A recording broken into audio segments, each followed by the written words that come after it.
What up? This is Rama Screen covering movies, TV, and entertainment, and here's my review of Vice. Let's rock this. I prefer to call Dick Cheney Darth Cheney because he and George W. Bush unleashed disastrous policies, including the Iraq War, which killed many of our brave men and women, the Patriot Act, which essentially allowed massive wiretapping and destroyed privacy, and of course that torture program that they conveniently dubbed as enhanced interrogation. So only Darth Vader, Darth Cheney, and his cronies could take advantage of a tragedy like 9/11 and turned it into an opportunity to make money and an excuse to behave in an authoritarian manner under the guise of America.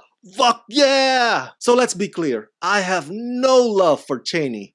And so in anticipation of this movie, Vice, I was really looking forward to it because I knew that Adam McKay would shred Dick Cheney to pieces satirically. And of course, I'm judging that solely on his previous film that won him an Oscar, The Big Short, which illustrated the moments leading up to our country's recession. But overall, does Vice do what it's supposed to do?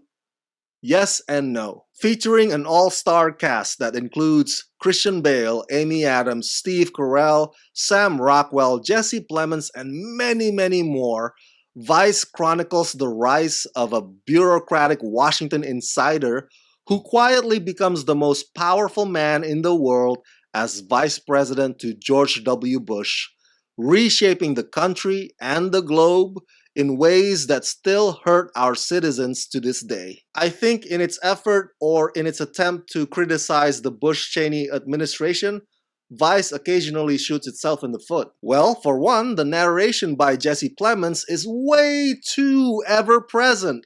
So much so that at times, Vice feels more like a documentary. I totally understand that perhaps Adam McKay wants to sort of hold the audience's hands and guide them across the street, but it gets to the point where the narration starts sounding like a history class lecture that talks down to you. Having said that, we do live in the United States of amnesia, where the media often rehabilitates the image and reputation of war criminals.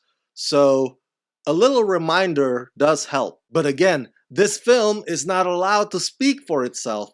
And part of that result also is that Vice feels like it's in a rush, like there's some kind of deadline that it has to urgently meet. McKay is too ambitious in covering too many grounds instead of having a more focused plot. And the movie gets nervous about leaving out certain highlights. So at times, it comes across more of a parody than a biopic. Great ensemble cast though, I gotta hand it to Vice. Of course, most of the attention will be on Christian Bale's yet another incredible physical transformation, gaining an enormous amount of weight to look like Dick Cheney, and Bale deserves to get all that praise. Now, this is not Frank Underwood, who is chatty and opinionated. No.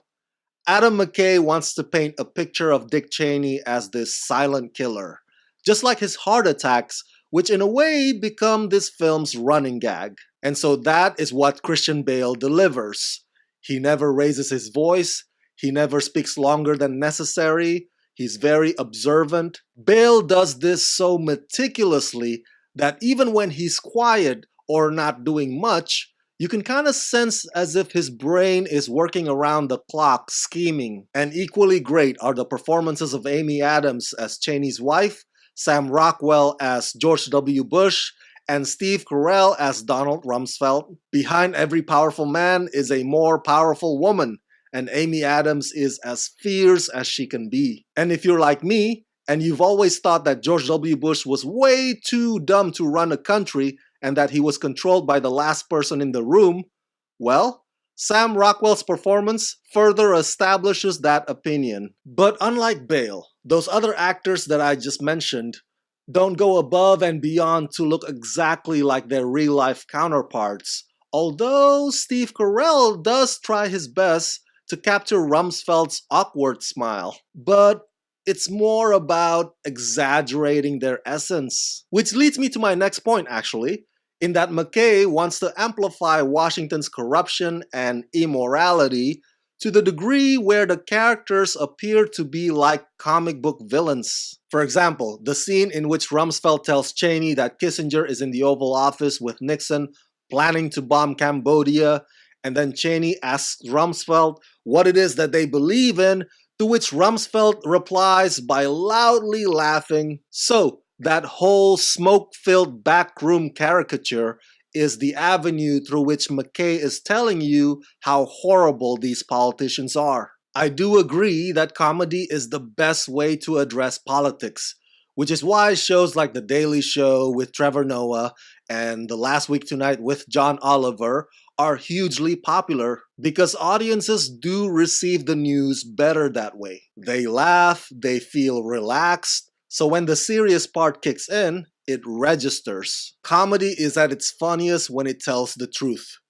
Truth, which is a concept that Washington hates and doesn't abide by. I just hope that audiences don't walk away from having watched Vice simply just feeling entertained, but that the realization of what Bush and Cheney did would also sink in. And I think to a certain extent, Vice does that by pointing out the consequences of Cheney's decisions, however brief and rushed they may seem in this film. Whether or not this film humanizes Cheney, the jury's still out on that one.